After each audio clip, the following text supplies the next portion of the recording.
Kurdo? Kurdo? Doktor, Shëndetje. praktikanti e re, Atalanta, kam veshur bluzën e bardhë për të përshtatur pak me profesionin. Mirë erdhe, po bluza e bardhë mjekësi është tjetër gjë. Është tjetër gjë? Po. Ja, kjo është bluza e bardhë. Pa provoj një. Onorata.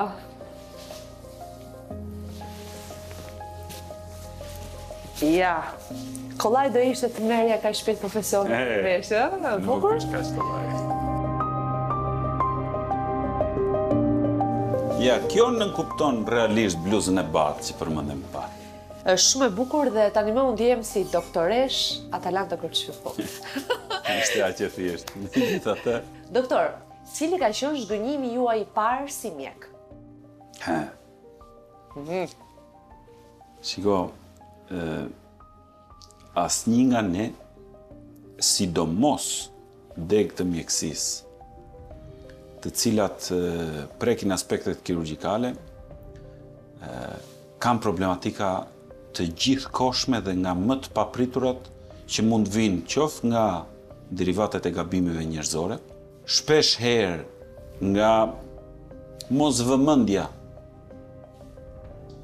në kohë reale, situata problematika mund ndodhin edhe për sekonda. Dhe ti nuk e kupton. Shpesh herë disa nga elementet patologjik fillojnë për brenda trupit njeriu dhe ti duhet të jesh në një monitorim që shpesh herë është i pamundur për ta ndjekur pacientin në ato ritme. Po sigurisht në kirurgji problematikat lidhen qoftë me zhgënjime të vogla, qoftë edhe me ato fatale. Asnjë nga ne mjekët, sidomos kirurgët, nuk është i kulluar. Nuk ka kulluar asnjë nga ne nga Perëndia dhe ka zbritur në tokë. Unë përmend Perëndin se kam një lloj niveli besimi, po dikush mund ta quaj fat, dikush mund ta quaj çfarë do të jetë.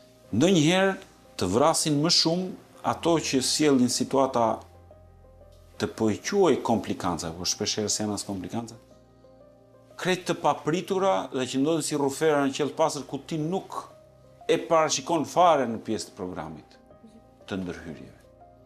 Apo shpesh herë, kur këto problematika fryen, trashen në nivelet atilla që janë të vështira për të rimenaxhuar, shpesh herë për shkak të mungesave të pacientëve në sensin që neglizhojnë, shpesh herë për shkak të mungesave të mjekëve.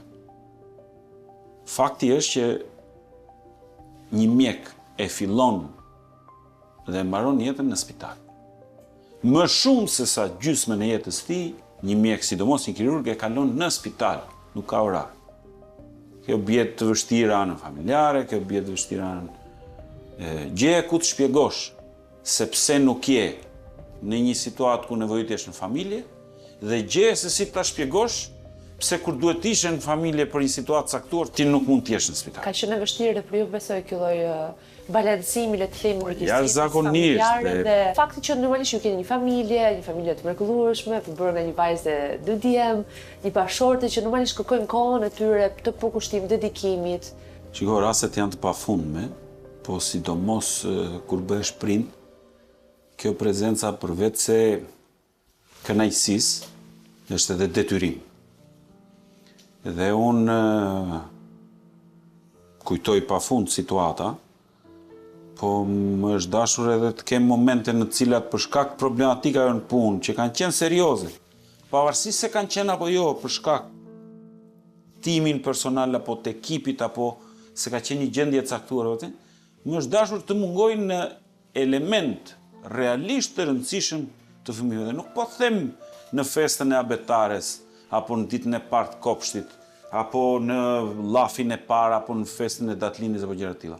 Po të them që në situata kur kam patur realisht problematika shëndetësore për fëmijët e mi, kam patur pa mundësinë për të qenë atje prezent, sepse ka pas edhe këtu diçka më të rëndë. Dhe ironi e fatit, sepse shëndetësi për shëndetësi, babai mjek. Më është dash, këtu kam nisur nga i parim gjithmonë.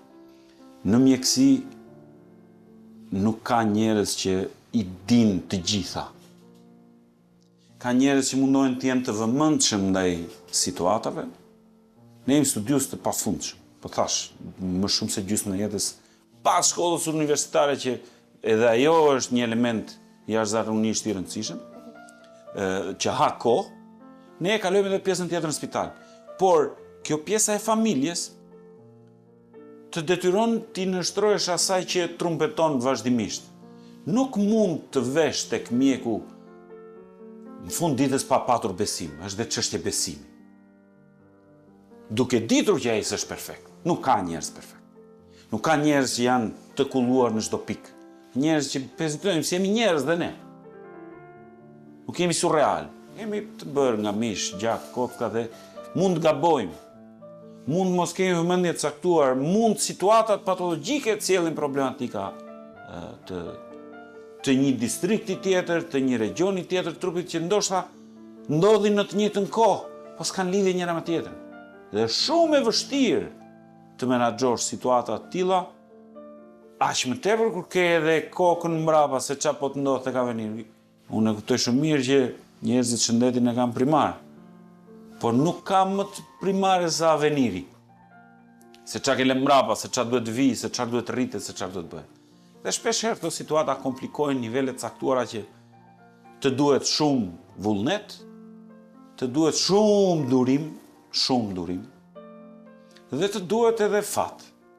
Dhe unë ndjej vete me fat se të paktën në pjesën familjare, shqyr Zotit kam një mbështetje të jashtëzakonshme nga bashkëshortja, kam një mirë kuptim, mendoj që është një njeri që më kam mbështetur dhe pa të cilën unë s'do kisha arritur as gjysmën e situatë. Çfarë profesioni është bashkëshortja juaj? Bashkëshortja është farmaciste në profesion. Po më shumë se sa profesioni besoj që ka arritur të shohë realisht situatat e tensionuara apo momentet e vështira që unë mund të kem kaluar gjatë jetës time profesionale, ka kuptuar që eventet caktuara mund të shojnë edhe në evente fatale dhe e ka kuptuar dhe ka atë bagazhin e mjaftueshëm që të stepet ndonjëherë në kërkesa shpeshherë legjitime, po që ka sakrifikuar diçka më shumë vetë dhe më ka lejuar mua që të vazhdoj në këtë pjesën e misionit. Pra mund të themi që ke bërë dhe bingo në dashuri. Kjo është bingo, 1%. Dashuria gjithmonë të sakrifikosh vazhdimisht të dyja palët për njëri tjetrin deri në fund. Një punë e vazhdueshme si rasti i profesionit tuaj, një punë që vazhdoni dhe studioni dhe mësoni. Pa diskutim. Përse doktor ju zgjodhët më pas, vite pas, të shkoni jo vetëm të studioni, por dhe të jetonit në një vend për një periudhë të shkurtër kohore jashtë Shqipërisë. Çfarë ndodhi tek ju? Përse u bë ky lloj, le të themi, një lloj rebelimi apo thjesht zgjedhje? Për hir të vërtetës, ne jemi akoma një vend që po përjetojmë periudha tranzicionale. Dhe këto periudha tranzicionale kanë patur të mirat dhe të këqijat e veta. Kohët e fundit pati një influencë, një përgjithësim të opinionit që këtu nuk jetohet, këtu nuk qahet më, këtu është e vështirë për çdo gjë, këtu nuk të hapen dyert. Dhe në vrasjen e kësaj, duke shfrytzuar periudhën time të një trajnimi 1 vjeçar për pjesën e tumoreve të kokës dhe të qafës, mu desh të gjendesha në shtetin gjerman. U gjeta në një nivel të një profesori, prap me fat, shumë me fat, i cili më orientoi drejt një klinike të një qendre spitalore të Gjermanisë perëndimore, ku kishte mungesa. Në aparencë ishte një periudhë, një moment dhe vend ideal. Ishte ca kodra mjaftueshëm të bukura. Sikur pata një dashuri me shikim të parë në atë vend. Dhe mendova që mund të ishte një vend ku mund të kisha qoftë jetën profesionale, qoftë edhe të rrisja fëmijët e mi në një vend me ca kondita pak më të mira, ndoshta me një jetë më të qetë, ndoshta me një. Dhe më pëlqeu. Shkova për ta provuar dhe për ta jetuar duke shfrytzuar ato periudha të cilat fëmijët e mi mos kishin një shkëputje nga regjimi arsimor. Pra për qenë i sigurt përpara se të bëj. Doja të testoja. Po. Edhe pash që në ato pak ditë, në ato shkolla që vizitova, në njerëz që takova atje për të pyetur se kush ishte regjimi arsimor, pash që kishte një vëmendje të jashtëzakonshme ndaj fëmijëve, por që ishte një vëmendje që e drejtonte tjetër kush, jo prindi. Situata familjare ishte një nga elementet që mua më shtyu jashtëzakonisht për të mos e bërë hapin përfundimtar. Niveli i respektit për mjekët atij ishte jashtëzakonshëm.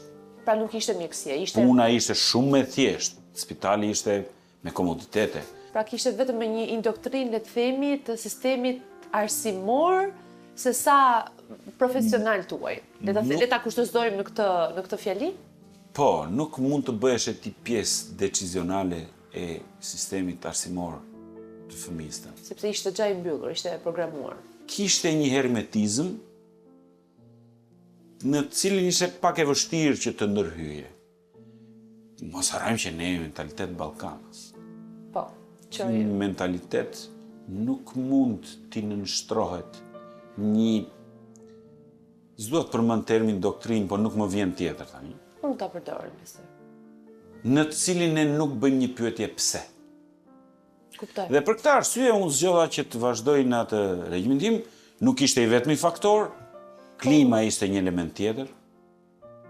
Shqipëria është një vend që e ka bekuar Zoti, me jashtëzakonisht klimë të mirë, me jashtëzakonisht të shumta resurset, me të pafundme bukuritë e saj dhe unë i kam prekur për shkak edhe të aktiviteteve sportive. I kam prekur. Çfarë aktivitete sportive më fal që të më pyet? Po, Ishte interesante për të shkarkuar në pjesën e jetës profesionale duhet edhe një shkarkesë shumë e mirë fizike dhe edhe emocionale. Dhe një nga elementet që mua më ka tërhequr dhe kam aplikuar vazhdimisht ka qenë sporti i aktivitetet sportive të garave me makina dhe motora në përmale. Interesante shumë ky lloj miksi midis një profesionisti kaq detajoz, një kirurgu do thoja unë miksi dhe rellit? Le ta quajmë relli? Po. Kjo ka ardhur që si derivat nga makinat e shpejta? Jo. Jo, ose shpejtësia? Sigurisht është një miks i të gjitha gjërat. Po për mua jo ka qenë një stërvitje jashtëzakonisht e mirë mendore. E para ka një mundësi për të parë vende jashtëzakonisht mbretëlëndse të Shqipërisë tonë vogël. Ka një larmi të terreneve dhe të muzave që mund marrësh në këto terrene të jashtëzakonshme. Ka vështirësinë e vet teknike, fizike, po ka dhe një vështirësi mendore. Aty është një situatë në cilën ti mund të ndeshësh me pengesa të vazhdueshme dhe që shpesh herë të duken të pakalueshme. Ku të lë fuqia, ku të lë makina, teknika, ku të lë unë zakonisht i kam bërë me motor. Okay. Ku të lë mjeti motorik, ku të lën çfarë do gjë. Dhe vetmja situatë që mund të shtyjmë ata është vendimmarrje. Është vendosmëria për të dalë me ata. Kjo është një element shumë i rëndësishëm edhe në pjesën profesionale. Në kirurgji ka gjithmonë të papritura që shpesh herë të shtangin. Unë kujtoj situata ku kemi bërë një lloj ndërhyrje caktore, ka pas një problematik që s'ka qenë fare lidhur me ata që bën. Dhe shpesh herë përplasesh me shpatullën në mur dhe thua, po çfarë bëra unë që ndodhi kjo? Gjatë operacionit. Gjatë, post kryesisht. Por, ja që gjërat ndodhin. Dhe vetëm që ju shtyn. Populli shqiptar ka një ironi jashtëzakonisht holl në cilën thoshte bisturia ka dy presa. Kjo duket si një fjalë e lehtë, po ka një botë jashtëzakonisht të thellë të kuptimit të saj brenda. Ti hyn për diçka, po sigurisht dalin gjëra të tjera. Dhe këto jo shpesh herë se kanë lidhje me situatën. Doktor, na tregoni pak më shumë për rutinën tuaj si mjek. Për shembull, ndoshta ndonjë zakon të cilët ju vazhdimisht e ndiqni si një mënyrë rigoroze, le të themi, gjatë ditës. Shiko, jeta në spital është shumë dinamike dhe në përgjithësi jam e vështirë që kam hasur unë pas jam kthyer është respektimi i orarëve të mëngjesit. E vetmja gjë që mendoj se të shtyn para në fusha të tilla është disiplina. Dhe disiplina fillon me orar. Dhe këtë mundoj ta aplikoj me veten, s'pari, me specializantët në radhë dytë, me personelin infermieror, po edhe me studentat që vinë për të ndjekur praktikat mësimore. Kjo sepse spitali në fund ditës është një vend ku njerëz vinë për të gjetur një shpresë në trajtimin e një halli i problematike që i ka rënë. E sigurisht e vetmja gjë që nuk duhet të mungoj në kundrejt këtyre njerëzve është disponibiliteti dhe përgjegjësia dhe zbatimi rigoroz edhe i etapave. Kjo është vetëm disiplinë. Po ka disiplinë, nuk ka asnjë gjë të pamësueshme, nuk ka asnjë gjë. Sigurisht nuk them që duke patur këtë nuk do gabosh. Në fakultet mjekësisë bëhet një stërvitje mjaftueshëm më mirë në ana psikologjike edhe për pjesën e pasojave që ti do kesh nëse pas nesër. Këto pasoja studentat stërviten me provimet. Nuk është fort e lehtë të kalosh në provimet e mjekësisë. Ka ngelje, dështime. Ju keni ngelur ndonjëherë? Do përmend një histori të një profesorit kirurgjisë torakale të Kraharorit, një profesor iluminar, një spase ka ndruar jetë tashmë, i Universitetit Italian, dhe kjo lëndë e kirurgjisë Kraharorit ka qenë në bashkëngjitur me 4 lëndë të tjera, ku ishte kirurgjia vaskulare, e në vetëgjakut, kirurgjia e zemrës, kardiologjia, pneumologjia dhe kirurgjia torakale. Dhe ti duhet të kaloje të 5 këto për të marrë një notë. Dhe një nga stilet për të arritur këto rezultate në periudha relativisht të shkurtra. Me vëllime të mëdha. Unë kaloja 4 nga këto dhe ka qenë 4 herë të cilat kam ngelur të kjo lëndë.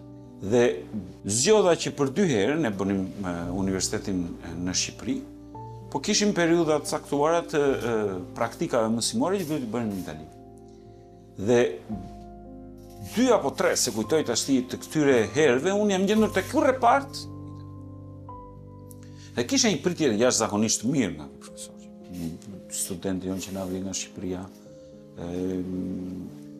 kënaqësi që e kemi, një pritje jashtëzakonisht bujare, që na përfshinin ato mikroorganizimet, na thrisin për të konsumuar drekën me ta në mendse, kështu. Nga ana njerëzore e jashtëzakonshme. Në provim kërkonte çdo gjë në nivelet të caktuara. Gjithmonë ishte një pyetje re, kush është updatimi linja e gyda për këtë? Vjen keq këtë nuk e profesor, po thash gjithë tjera. Dhe i thash në një moment u mbusha dhe i them profesor, po si ka mundësi që unë për të 4 herë unë prap nuk po e kaloj dot këtë vështirësi apo këtë. Dhe më kujtohet një llaf që në atë kohë mu duk si përcjellje, po të thellohesh mbrapa kam nxjerr mësimet e jashtëzakonshme. Që ishte? Dëgjoj djalë, ju i quani disfata ngeljet të provimit. Këto janë minimumi i mundshëm i stërvitjes psikologjike që ju duhet keni kur të keni disfatat klinike. Llogariteni që ju punoni me njerëz dhe për të mësuar, për të krijuar kurbën tuaj të aprensionit, të thithjes së dijes, pa tjetër duhet të kaloni në disfata, se asnjë nga ne nuk ka shpëtuar pa kaluar në disfata. Dhe ju duhet jeni përgatitur psikologjikisht që këto disfata të mos u shëmbin, por të shkundin për të kthyer në mësime për të përmirësuar mbrapa me. Dhe këtë fjalë shpesh herë sa herë më gjendet mundësia kur shoh studentë që janë të lodhur, të mërzitur, të ezauruar, unë ta rikujtoj këtë shprehje sepse për mendimin tim është jashtëzakonisht me vlerë. Po lidhje me studentët, si keni raportet? Unë besoj dhe mendoj që jam një nga ata njerëzit që mundohem t'i asistoj. Mbaj shumë student afër. Po gjithashtu edhe specializant. Kujdes, jam jashtëzakonisht në thojza i rrept për problematika. Për shembull, krijojmë me studentët element të interesit, për të zgjuar interesin. Për shembull, një ditë caktuar ka një ndërhyrje tumorale apo një keqformuese, që janë ndërhyrje të cilat janë relativisht të veçanta. U a them 2-3 ditë përpara, bën një kërkim bibliografik. Kemi bërë leksione mbi si të kërkojnë artikuj shkencor, për të mos besuar edhe që them unë se duhet bërë kështu. Pra për të vërtetuar. Se mjekësia sot është globale. Ka protokolle të cilat janë internacionale. Mendimi i specialistit është vlerësimi më i ulët. Mendimi dhe aplikimi i një specialisti me një protokoll ndërkombëtar dhe aplikimi i tij në fushën përkatëse, kjo është ajo që duhet të jetë. Dhe kjo është një element jashtëzakonisht shumë i rëndësishëm për të rritur grup. A shikoni shpresë tek brezat e rinj që po vinë? Pafund shpresë. Po. Ndonjë rivalitet të tipit Nuk ka rivalitet. Nuk ka rivalitet në profesion. Unë nuk e shoh këtë punë si rivalitet. Unë këtë punë e shoh si grup. Pra mund të themi që kemi shpresë në brezën e ardhshëm. Ka dje me vajzat që të marrin gjak në vetu. Janë të aftë, janë shumë më të freskët se sa ne dhe gjejnë shpesh herë zgjidhje për problematika me të cilat ne o do duhet të paguajmë shumë para për t'i patur teknologjitë, asistencat e kohëve të fundit, vetëm duke afruar studentët në repartin tonë ne kemi krijuar aksese të këtyre modaliteteve, të afrimit të teknologjisë, të inteligjencës artificiale doni ju apo jo, të elementeve pozitiv të tyre, se sigurisht ka filtra sa duhet, po të elementeve pozitiv të tyre, dhe t'i kemi këto dhe t'i aplikojmë sot e kësaj dite, gjitha protokollet e mundshme inovatore, edhe në realitetin tonë, pavarësisht pa mundësisë ekonomike. Dhe të rinjt janë shpresë. Unë kam patur njerëz që kam besuar tek unë, që do t'u jam falenderues gjithë jetën, dhe mendoj që është e vetmja mënyrë për të ecur përpara dhe vetmja mënyrë për të ardhur gjithmonë më shumë në ndihmë, për të përmirësuar veten, për të përmirësuar ata dhe gjithë grupin. Kur hecet në grup, fitojnë të gjithë. Nuk ka rivalitet, ka vend për të gjithë. Cili mendon që mund të jetë adrenalina juaj më e madhe, që ju ofron më shumë zjarr brenda jush, një garë me kolegë në rast në një profesioni, në kuadër të frytshëm, në kuadër të mirë, jo rivalitet xhelozie, apo një garë me motora, le të themi? Gara me motora më ka mësuar një gjë substanciale. Shpesh herë, se nuk është se kulluam dhe tashi unë kam kristalizuar që unë duhet të jem një njeri që të ndaj me tjerë dhe jo, vëse se kam provuar dhe të kundërtën. Po gara motora, fatmirësisht, ma kam mësuar këtë gjë shumë më shpejt se sa të përplasem në pjesën profesionale. Pse? Në për gara motora, kur je 2500 metra mi nivelin e detit, ku nuk ka ujë, ku nuk ka bukë, ku nuk ka benzinë, vegla për të rregulluar një defekt që ke, sa doj Zotit jesh, vjen një moment që të lë fuqia, vjen një moment që të lë sistemi nervor, vjen një moment që kupton që ka gjithmonë më të mirë se ty. Dhe të bën të kuptosh që gjithmonë duhet të shikosh me altruizëm gjithë secilin që merr pjesë. Se ku mendon se ti e kalove atë, pas x kilometrash do të kaloj ty se do lodhesh, kush lodhet më shpejt, kush lodhet më pak, po të gjithë lodhen.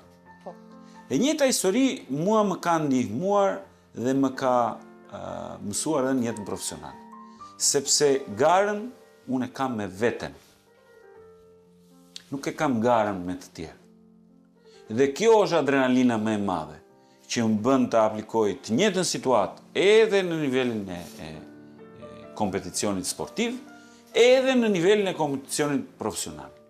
Përsa unë një situatë të re, më të vështirë, e shoh si një sfidë, dhe sigurisht jam në një realitet ku kam mundësi ta komunikoj, ta diskutoj, ta shqyrtoj në problematikat e mundshme që mund të dalin gjatë punës, edhe me profesionistë të tjerë, të huaj, apo vendas, apo sikurse edhe në kompeticione sportive, me pilot.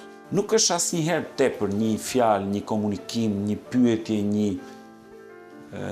të thuash diçka e di, është baraz me një humbje. Qoftë edhe kur di të bësh diçka. Pra i vëmë një shembarazim që ta mbyllim me pak fjalë atë. Po, unë kam munduar të gjej me veten. Nuk fitoj asnjëra nga dy anët. Jo, jam plotësuese të njëra tjetrës. Shpesh herë pjesa e kompeticionit sportiv është një mekanizëm jashtëzakonisht i mirë, tokëzues i ngarkesave që fitojnë në nivelin profesional. Simbiozë me njëra tjetër që punojnë për të ullur e ngritur. Po ai realisht është një element tokëzues, sepse atje duke qenë vetëm në vende ku nuk ke mundësi për ndihmë, ku nuk ke mundësi të bësh nero, të gjitha gjërat e tjera e zaurojnë. Dhe është një element shumë i mirë për të shkarkuar pak ngarkesën e ditës edhe në kontekstin familjar. Shpeshherë ne gjemi para ca situatave të cilat problematikat e punës pa dashur ndonjëherë përcjellin familje. Që është normal. Nuk duhet të jetë e tillë sepse nuk kanë asnjë kusur ata dhe unë kam gjetur një modalitet të tillë.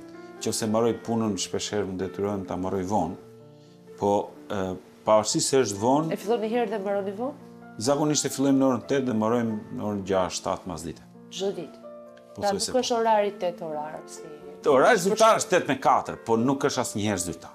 Gjithmonë kalon. Asnjëherë nuk ndodh. Mund të mbyllen dot gjërat, sidomos situata ku jetojmë ne që të jesh rigoroz. Po në Gjermani kështu mbyllim. 8 me 4. Mbyllet edhe. Po nuk funksionojnë të gjitha gjërat në optimumin e vet dhe detyrohemi që çdo hallk ndonjëherë ta prekim edhe vet.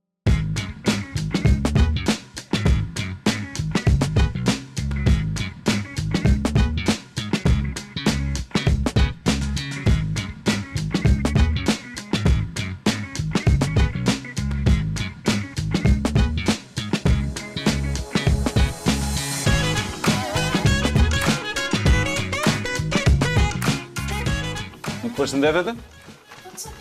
Po përshëndet mirë dita, thuhet. Mirë dita. Një nga rastet. A mos je? Si ke fjep? Shumë mirë. Do hymë sot, si e ke mëni? Do hymë. Me besim? Hajde, pa merak.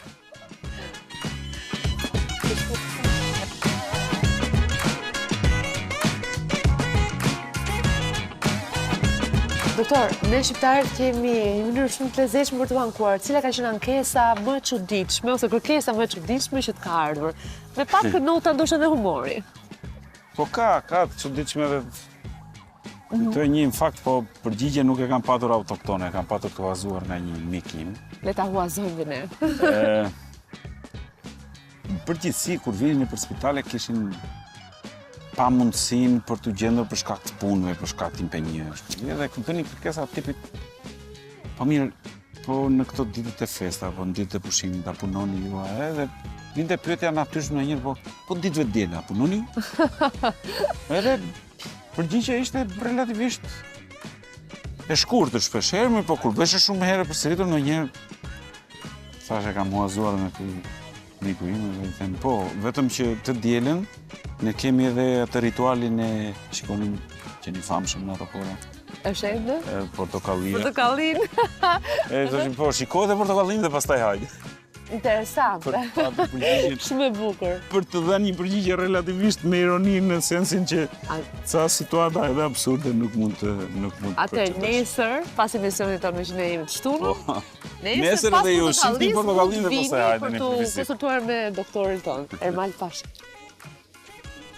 Nuk mund t'i mëngonte kolanës së Albania Brand rrëfimi i një mjeku. Pas emocioneve që kemi marrë nga histori të frymëzuese, ishte momenti që një mjek të shërbente në këtë format si model suksesi ndërkombëtar.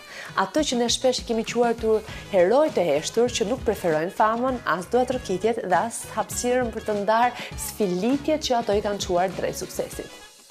Ndaluam tek Ermali për të përçuar mesazhin se edhe mjekësia shqiptare është duke prekur suksese që deri para disa viteve nuk e kishim imagjinuar. E përmbyllim sot Albanian Brand me pasazhe nga e shkuara, por me syt nga ardhmja. Dhe me frymëzimin se edhe ky vend nxjerr talente, nxjerr njerëz që e meritojnë sytë e botës të kthehen tek ne. Dhe ku ka qenë mesazhi i Albanian Brand për gjatë 12 javë?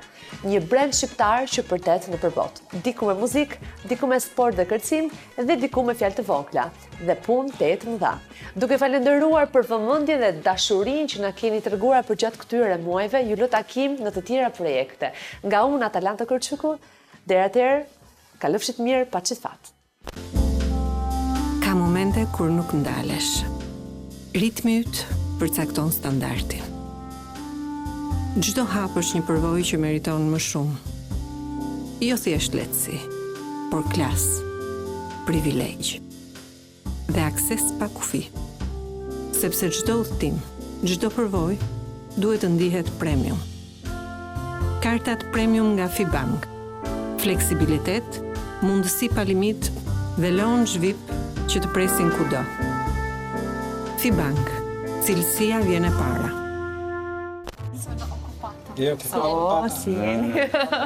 Mirë, si je?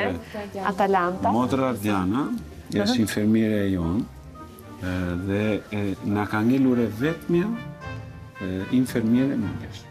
E vetmja. E vetmi dhe vogla. Shoha po na sjellni të re. Dhe vogla. Të më Ka gjezardje. nikur të tjerë, doktor? Jo, nuk kanë mbaruar mision. Ka mbaruar. To funksionojnë me misione. Po këtë nuk e njoha, është doktore Shion? Po, është doktore Shere. E kemi marrë shumë. Me që i kishim gjitha brune, morëm edhe i mbjonë. Jo, kemi pasur një dy të rëcovë.